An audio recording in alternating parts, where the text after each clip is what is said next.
Hey darling, Danetha here, creator of Money Mimosas and the host of the Money Sex Power podcast. In this video, I'm going to be continuing the conversation about being a rich woman and letting go of poor friends. If you haven't already checked out that video, it's linked somewhere around here. It's definitely down below in the description box. And I'm continuing the conversation because I had a fantastic question come in from Kel Mom. Thank you, Kel Mom, for posing this question. And she asked, I'm going to paraphrase, but she asked, what if you realize you are the fan in a friendship? What action steps would you recommend? If you haven't already checked out the video prior to this, I'll give a brief overview where I share that there are three kinds of people in the world as it relates to friendships. There are the super toxic people that we aren't going to talk about in this video. We didn't talk about it in the last video. You just need to get rid of them. But then there are the two others. There's one group that are your friends. Like they are the people that you can turn to for support. They're excited for you when you accomplish anything. And those are your people, those are your friends. But then you've got the middle people, the middle grounds, where they are in the gray zone. They're ambivalent relationships, as I call them. Some people call them acquaintances. And these ambivalent relationships can be incredibly dangerous to you being a rich woman because they're not friends, they are fans. And I go through what that all means in the other video, so check that out. And this question, though, that was posed about what if you realize you're the fan in the friendship, in the relationship rather, because I would say it's not a friendship, but that is for you to decide in your own personal situation. I have found that fandom doesn't work in my friendship dynamic, and I'll explain here in a second in this video. The question was very self-aware, and that is part of the journey of being a rich woman, becoming and being a rich woman.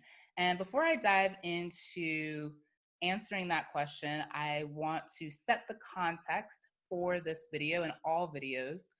When I use the term rich, I want to be very clear as to where I am coming from. So my definition for rich is to be aware of how I feel, to know why I feel this way, then to make choices that are in alignment with these feelings whenever and however I choose. For me, being rich is synonymous with embodying the fullness of my womanhood. The fullness of my womanhood is expressed through the trinity of money, sex, power. Now, as you'll notice in that definition, and I'll keep saying this because I want to be very clear as to where I'm coming from, there isn't a specific dollar amount. Money is relative to where you reside, your culture, your upbringing, your priorities. So I don't include a specific dollar amount. However, implicit in that definition is the need to have money, because in order to make decisions based on how you feel, whenever and however you choose, does require access to some sort of financial resources. So just want to be clear as to where I'm coming from. Feel free to adopt that definition if it resonates with you. That definition, it came to me after I felt it was like a 6-year birthing process to arrive to birth that definition that really suits me. So try it on for size, and of course remix it to fit you as well. However, that is the working definition for this video and all the videos that I do about being a rich woman. For this particular question related to friendships, and we're going to go into the fan in the relationship. Being a rich woman means being aware of how I feel and to know why I feel this way. So I want to hone in on that first part of the definition, because what Kel Mom demonstrated in asking her question was that she was aware of how she felt in this particular context. And that is significant because that means you are either on the journey of being a rich woman, you are a rich woman, you're becoming a rich woman. That is what rich womanness is. And so I wanted to punctuate that point because it could be misinterpreted in the last video that if someone sees themselves as the fan in the relationship, that somehow negates their ability to be a rich woman. And that is not at all the case. The issue with being a fan in the relationship is not so much that it's the beingness of the fan, it is the unconsciousness around it. And unconsciousness meaning that you're not aware that you are playing this fan role in the relationship. And so the fact that someone can come to a place of awareness, place of consciousness where they realize, oh, in this dynamic, I am playing a role that may not be serving me, that's huge. That is a lot of the work to become aware of it, to be conscious of it, and then to then reflect upon, is this serving me? If it's not, what can I do to shift this, create more balance? And that's what we're going to go through today in the video. And so, what does it mean to be a fan? Let's take a look at that word and apply it to the context that it's usually applied to. It's usually applied to a celebrity that you're a fan of, a musician that you're a fan of, a poet that you're a fan of, a journalist that you're a fan of. It is okay to be a fan, but there are clear boundaries in those contexts. Because if you're a fan of a musician, for instance, you are aware that they don't owe you, hopefully you're aware of, some people take their fandom to a whole other level. Hopefully you're aware that they don't owe you anything beyond the art that they're sharing with you. And in fact, the art that they're sharing with you comes from their own birthing process. It's not necessarily to solely satisfy you, it's also to satisfy the artist within themselves.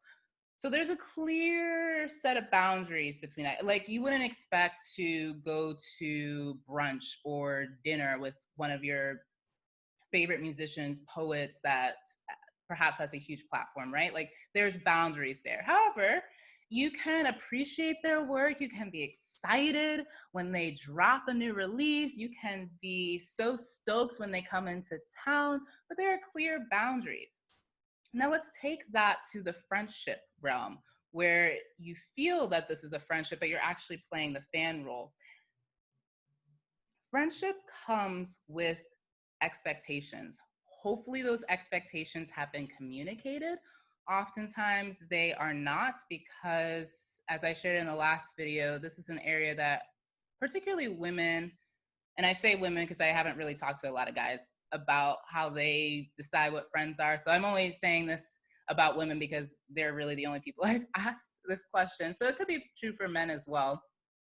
But for women, they fall into friendships without necessarily defining what this is, or even coming into it understanding what their needs are. All of us have needs. All of us have needs in any relationship that we're in. And it's one thing to be aware of those needs. It's one thing. The next thing is then to be honest about them with yourself and then to communicate with the other person. And so in friendships, that's usually not done. There usually isn't a conversation where the people sit down and they talk about, well, this is what I see for us in the future. Like, that's very much a romantic relationship dynamic. But when it comes to friendship, it's more of, oh, we have same interests, we get along, we have a lot of fun together, we have great conversations, but there really isn't ever a clear conversation around, hey, this is what I'm looking for in this relationship. These are my needs. This is how I think I can show up as a friend. I'd love to hear how you feel you can show up as a friend, and let the conversation unfold from there. So because we don't have that, that's not a common experience dynamic within the friendship, then this is where the fan element starts to emerge. And from my perspective, it's an unhealthy emergence because it's not consciously done. I said that in the last video, that fans are usually not conscious that they are playing the role of a fan in the relationship. And sometimes the person who's receiving the the fan support, and its support until it turns into envy, they sometimes too aren't conscious of what's happening either. And if they are conscious of it, and I talked about this in the last video, there are things to do once you become conscious of it. But if you see that, if you're now aware that you are the fan in the relationship, there's a couple of things to know about why this may not be a, a friendship, period, which can be a hard thing to swallow. Uh, but the reason for that is because this type of relationship is akin to a codependent relationship. And I'm going to read what codependency is. Codependency is a behavioral condition in a relationship where one person enables another person's addiction, poor mental health, immaturity, irresponsibility, underachievement. Core characteristics of a codependent relationship is excessive reliance on people for approval or sense of identity. Now, that definition may hit you like, but I'm not addicted to this person. I don't think I'm immature. I'm not irresponsible. That seems very extreme. And those words may be extreme. However, the characteristics related to codependent relationships is an excessive reliance on people for approval or a sense of identity. When someone is a fan in the relationship that they're masking as a friendship dynamic, it's usually for a couple of key reasons. There may be more, but these are two of the main reasons. One, they are trying to be like that person in some aspect of their life. Maybe that person owns a business and you are striving to own a business. Maybe that person's very fit and you are striving to be really fit. Maybe that person walks with a lot of confidence and you're striving to have that as well. So the way they show up in the world, their sense of identity, you are looking to them to fill that within you, as opposed to birthing that from within yourself. That can lead to needing approval, so excessive approval from them, always going to them to say, hey, what do you think of this? Or what do you think of this? Or, oh my gosh, I just, I'm thinking about going for this new position. What do you think? And you're just like eager beaver trying to get their insights on what they think you should do. Now, again, these are nuanced areas. As friends, we do this for each other. You have to be aware within yourself of if what is happening is serving you or if it's more reflective of codependency. So an excessive reliance on this person for your sense of identity, approval, this person may be someone that has some status in the community. So are you hanging out with them because that somehow uplifts your status?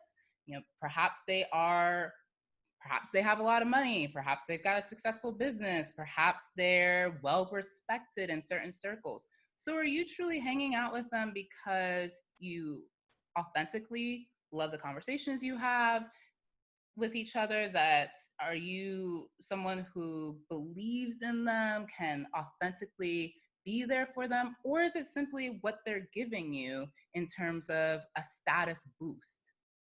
You have to be honest with yourself about that. And that can be a tough one to look yourself in the mirror and admit. But then once you do, then you free yourself to objectively look at the relationship to see, hey, what are the lessons I can learn from this? Is this dynamic healthy for me? And if it's not, how can I create more balance? And at the end of the video, I'll give you specific questions to ask yourself. Before we get there, though, the reason why you want to start to objectively look at this relationship dynamic is because fandom, when it doesn't have clear boundaries, the other person may or may not be setting boundaries. And as someone who is on the path of being a rich woman, you don't want to rely on someone else to set boundaries to put you in place, right? You want to be the one to have that internal barometer to say, you know what? I don't know if this relationship is serving me or you. I'm going to take a step back, reflect, see what ownership I have in this, and work on me. That's what you want to do as a rich woman. And you can do that even if you've identified that you're the fan in the relationship. In fact, that's huge if you do. As rich women, we don't pretend that we show up perfect in the world. We own our actions and we own our responsibility in terms of doing the inner work to show up more fully as women. So, if you realize that you're in this fandom state with this friend, I'm going to look at my notes now. A couple of things, a few things that you'll need to reflect on is, am I looking to this person for external validation? Are you always going to them for approval? Are you eager beaver about what they have to say about things that are going on in your life? Are you looking to them for your sense of identity? All of that's external validation, external approval, sense of identity. Reflect on that. Because what happens, if that is the case, if that's what happens, it will start to turn into a competition. Because what you're always doing in that dynamic is comparing yourself to the other person. Now, friends can do that in a healthy way. It's a great way. I'm someone that doesn't think that comparison is the thief of joy. That's a common phrase that people will say, comparison is the thief of joy. I understand to an extent why that is the case. However, I do believe there are healthy ways to go about comparison, more of like a self-assessment. I do this a lot in fitness. Like, I'll look to other women who I feel have incredible physiques, and I'm like, I really love the way her abs look. That is not how my abs look. How can I work up to that? That is, I feel, a healthy way of going about comparison. When it's within the dynamic that's masked as friendship, though, if that's happening continuously, that can lead to some very real toxicity within the relationship. And it is completely unhealthy for either person to always be comparing and contrasting each other, or for one person to always feel like they need to measure up to the other person. As a fan, if you feel like you always need to measure up to the other person, because that will turn toxic, and it will turn into envy. And envy, I see, as different from jealousy. I'll do a whole video on this because I've spent a lot of time thinking about this. This isn't a Webster dictionary that you'll come across. This was what I came to know to be true for myself, that I invite you to try it on for size, see if it resonates with you as well. I see a difference between jealousy and envy. So jealousy, I had a mentor once tell me a phrase that stuck with me. She said, if you spot it, you've got it. So jealousy for me is like that. If I spot a woman that is just so gorgeous, and I'm like, gosh, her skin is just so dewy and glowy. I love that. And I'm also like jealous of her too. Because I spot it, or we can go internal. Wow, that woman just walks with a sense of confidence. She knows herself. Like, what is that about her? I spotted it. I feel a tinge of guilt, a tinge of jealousy. And that drives me to figure out how to embody that for myself. I feel that jealousy is really healthy. I love feeling jealous because it highlights for me areas in my life that I can level up, I can upgrade, whether it's internal or it's external. So that's jealousy from my perspective. Envy is different. Envy is where you're like, ugh, why is she so pretty? Or, gosh, she thinks she's just all that with her business. It's a sense of like, you want it, but a part of you knows that it's not possible for you. And so that other person can't have it. Now, someone can hear that and say, well, Danetha, that's not fair to say that someone can't have this thing. I am fully aware that I have limitations. There are some experiences in my life that I will not have. I will never ski a black diamond trail. Like, that is just not in the cards for me.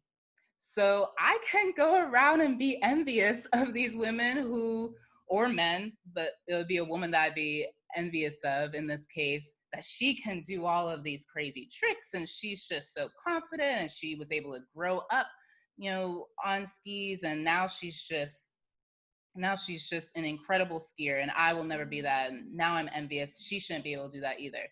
No, instead, I'm going to own up to my limitations. I didn't grow up skiing. I don't want to learn how to ski. I'm not going to put in the effort to do it. So, you know what? Congratulations. That is incredible that you are able to ski black diamond. I'm not going to be able to do that. And I'm so happy sitting here at the bar drinking a mimosa. So instead of being envious, I recognize my limitations and congratulate her and then move on. When someone sticks in the envy stage, though, they have a sense that is their limitation, and they don't want the other person to have it because they can't have it.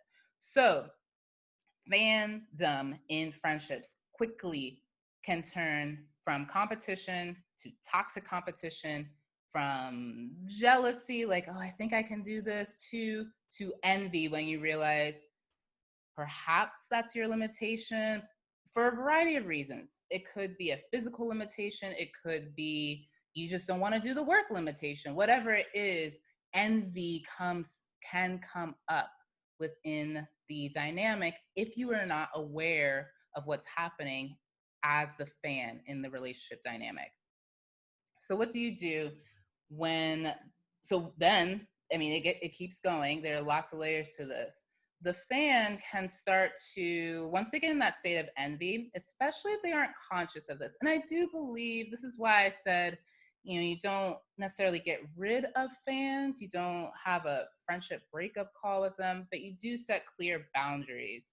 And it's because most fans aren't conscious that they are. They aren't trying to be toxic. They aren't trying to sabotage you. But because they aren't doing the inner work, it will manifest as that sooner rather than later. So once it turns toxic, there's envy now. The fans can start to puff themselves up to make themselves feel better.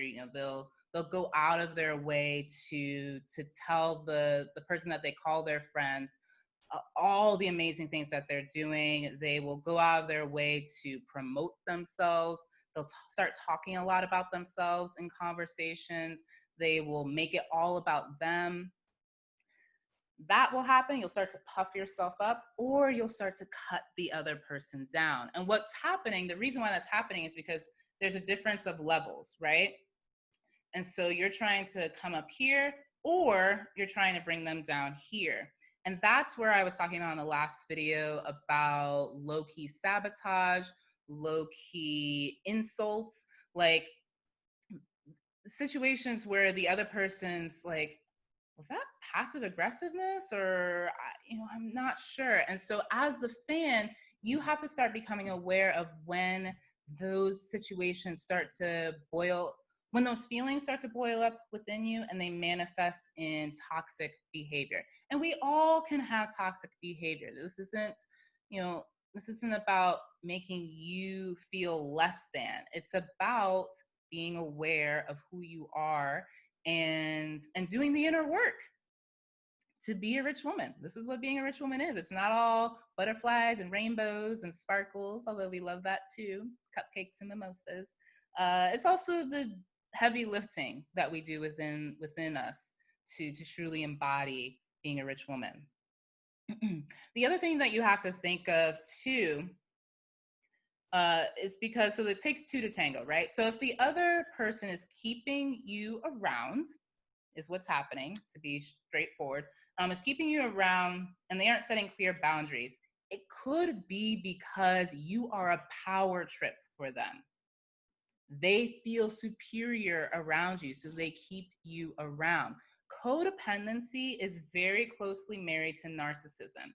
So being codependent lends one to be attracted to narcissistic behavior. I am not asserting that the friend and the fan dynamic, the friend is always narcissistic. What I'm asserting is that if they are keeping you around after you realize have been a fan in this dynamic, it could be because it's not 100%, it could be that you are a power trip for them. They see themselves as better than you, so they keep you around because that feeds their ego. So, with that knowledge, you then have to ask yourself some tough questions as to whether or not this is working for you. If this is serving you, it's a more appropriate way of saying that. Because I make that distinction. Words are such power. The reason why I hesitated about working versus serving you, because it could actually be working for you and the other person. Unhealthy relationship dynamics exist because on some level they do work for the parties involved. So in a codependent narcissistic dynamic, that dynamic is actually working for both people because some need is getting met. Now, is it a healthy way of getting that need met? I would say no, but it is working for that dynamic. So instead of asking yourself, is this working for me? Ask yourself, is this serving me? So if you're, for some of you, you may be, very aware that this is you in the relationship and you're trying to figure out what action steps to take. If you're still, kind of in the, I don't know, maybe I'm a friend, maybe I'm a fan, maybe we've got a balanced dynamic, but you're not sure, essentially. Some warning signs for you to reflect upon are you complaining to your star friends? So we're going to call them a star because, as a fan, if we go back to the dynamic where fandom actually works, so with celebrities and musicians and poets, there's a person that's the star that we all look to. I mean, I'm fans of plenty of people. They're the star, and I love that they're the star. So in this dynamic, the star friend, you're the fan of. So are you complaining to your star friends about your other friends? Basically making it seem like your other friends just are like, whatever. Like, oh my gosh, I'm so annoyed with Ashley. She just doesn't, I just feel like she doesn't get it. Or she's just, I started a business and my friend just, I don't know, she's just not that supportive of me. What do you think? Or, I'm thinking about dating this guy, but she's just not really supportive. Are you going to another friend to complain about another friend? That is something, that's a warning sign that you are looking to the star for a sense of approval. Another warning sign, are you going to your friend to receive praise? And do you feel exceptional when they do that? Now, we all need our girlfriends to cheer us on and, hype us up. I'm not saying that that's not healthy. What I am saying is you have to ask yourself, am I doing this to a point where it's not healthy for me? I'm always looking to the star friend for their approval. And then when they give it to me, I just feel like a teacher's pet. So that's something to reflect upon. That's a warning sign. And then constantly comparing yourself to the friend, constantly looking at them to see, hey, how is she doing this? How is she doing that? How can I apply this to my life that she's doing? How can I apply that to my life that she's doing? We can all be inspired by our friends. However, again, Only you can answer the question of whether this is serving you, whether it's healthy or not healthy. Because that last one, constantly comparing yourself, as I mentioned before, can quickly spiral into envy, also nitpicking at some point too. Like, your star friend is human, so she's not going to do everything perfectly. And if you're always looking to her, you're going to start to look for ways that she's messing up. And you're going to like kind of gloat, like, "Oh, she's not that great. Look at that." And that's toxic. That's incredibly toxic. Incredibly toxic. Okay, so now that you have all that information, uh, what can you do with it? Where can you go from here? So I love to offer questions to ask yourself. I'm not someone that likes to tell another person what to do, especially I'm a random person on the internet and I don't know your life. So I'm just going to offer you questions so that you can uncover the truth for yourself. That is the journey of being a rich woman, is learning how to uncover our own truth. So, questions I want you to sit with. Similar to the last video, ask yourself, how do I define friendship? Okay, you also have to have your own definition of friendship. Once you have that definition of friendship, then you need to apply it to this dynamic where you're now aware that you're the fan, and ask yourself, is this dynamic a friendship? And be very honest with yourself about it. And along implicit in that is why or why not. You now have the definition of the friendship. Now you're asking yourself, is this dynamic a friendship? You'll also respond with why or why not in that case. Then you need to ask yourself, is this serving me? Is it healthy for me to be in this dynamic? And sit with that. If it's not, ask yourself why.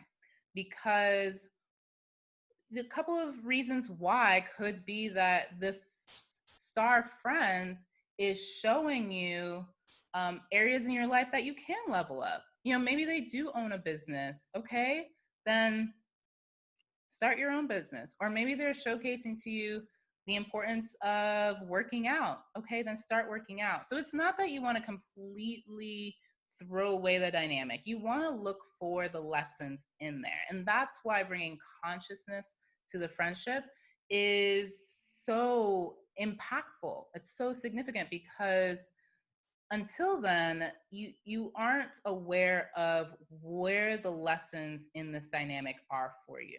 So sit with those questions, and I'd love to hear what comes up for you. Let me know in the comments down below. If you've realized that you are a fan in a relationship, and what came up for you when you asked yourself those questions. Let me know down below. Thank you so much for watching. If you enjoyed this video, please like, subscribe, share with your friend. Also, if you want more insight on how to be a rich woman, I highly recommend joining me over at moneymimosas.com. Sign up for my weekly newsletter. It comes out every Sunday with tactical financial insight as well as insights such as this. And also, I've got a paid membership program called Money Makers. You can find all that information down in the links below. Thanks so much for watching, and talk to you soon. Mwah.